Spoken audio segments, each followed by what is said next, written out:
So, welcome back to Seduce the Otome, where I just fell off the roof. Ah! Whoa! Instantly, Sam grabbed me and pulled me to him. He wrapped his arms around me, making sure I wasn't able to fall back down the roof. But that wasn't what made me blush wildly from ear to ear. I had somehow landed and straddled over his lap. He was hugging me close to his chest. It was almost like a romance scene in a love story. I couldn't tear my eyes away from Sam as he stared up at me in concern. I gotcha. You okay? Yes, I am. However, I continued to look down at him as he stared up at me. Neither of us knew what to do, and I could feel that we were both lost in that fact as we looked at each other. Sam's face grew slightly red. Hey, I might as well say it now, but sorry for being a dick when we met. I must have been dreaming. Sam was being sincere. Why? However, as I stared, I could feel his strength weaken. He was shaking, but he continued to hold on to me to keep me safe from falling.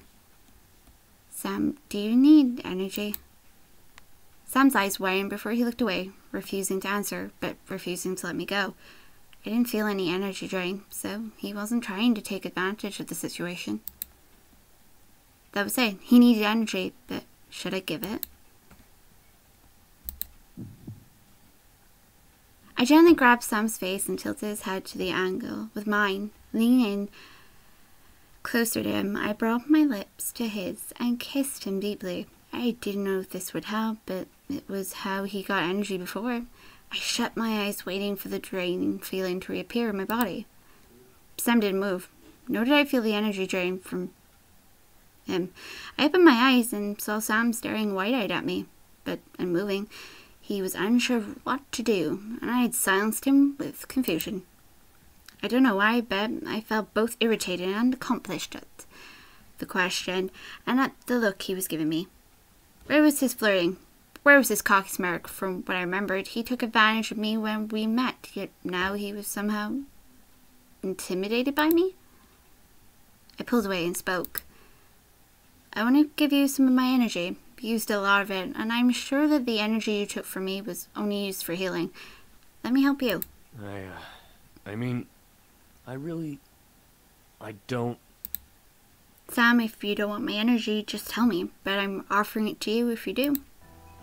All of a sudden, I felt the familiar feeling of warmth run through my body once again. I felt my body slightly heat up as Sam pulled my body tighter to his. He regained his stoic gaze before speaking. Just remember, you offered it. Before I knew it, Sam pulled me into a jam but passionate kiss.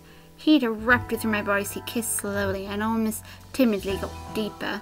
Sam kept an arm around my waist while I rested my head on his chest. The energy from my body was slowly draining from the kiss, making me feel light and warm. It was almost pitiful how comfortable and how willing I was in the situation. Still, I had no regrets. I was enjoying every bit of this kiss. Sam gently leaned back, pulling me along with him so that I was laying on top of him.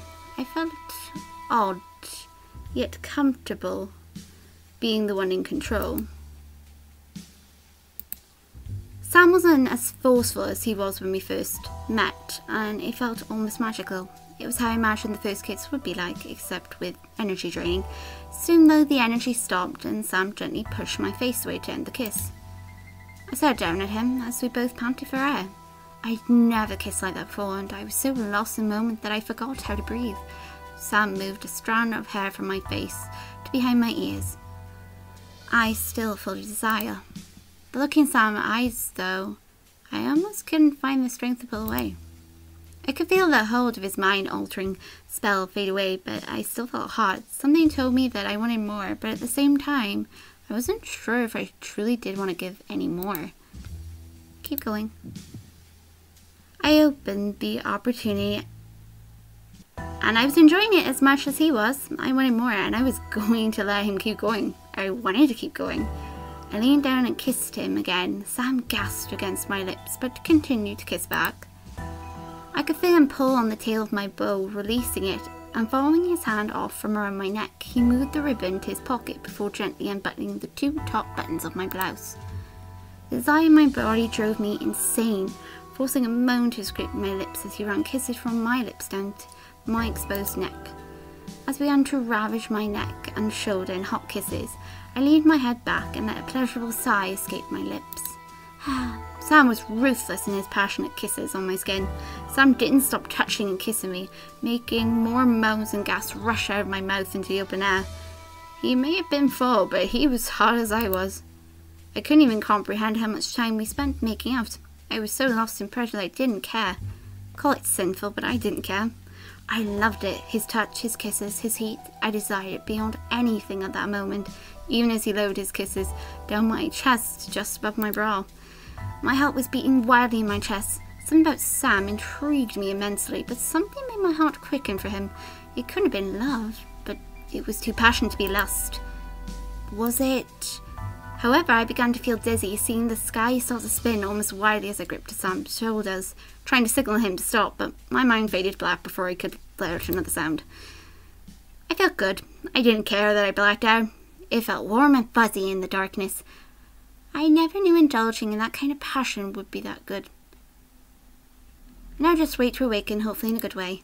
My eyes eventually flutter open, adjusting the sight around me. I felt familiar silk under me, letting me know that I was in my bed. I slowly sat up, stretching from the tiredness that still lingered. I felt a few soft pains on my neck and shoulder, and I could feel my swollen lips pulse gently and healing. However, when I looked down at my body, I saw that my skirt had been pulled back, and my shirt had been pulled back and rebuttoned as if nothing had happened between me and Sam.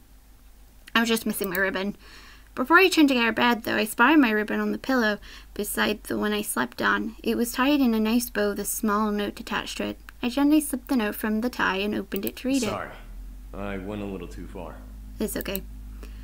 I stared at the note, letting a small sigh. Smile graced my lips. He went too far. I enjoyed it. Despite the first-time circumstance, it was a cute thought to imagine him thanking me for something we both did and enjoyed. I brought the note to my chest, letting the memories of our meeting flip my mind. I indulged myself too, Sam. I looked at the time out of curiosity. The large white numbers on my phone showed. Yikes, 4 hours of being knocked out and I still feel tired. It was Sunday, so I was allowed to sleep longer if I wanted to.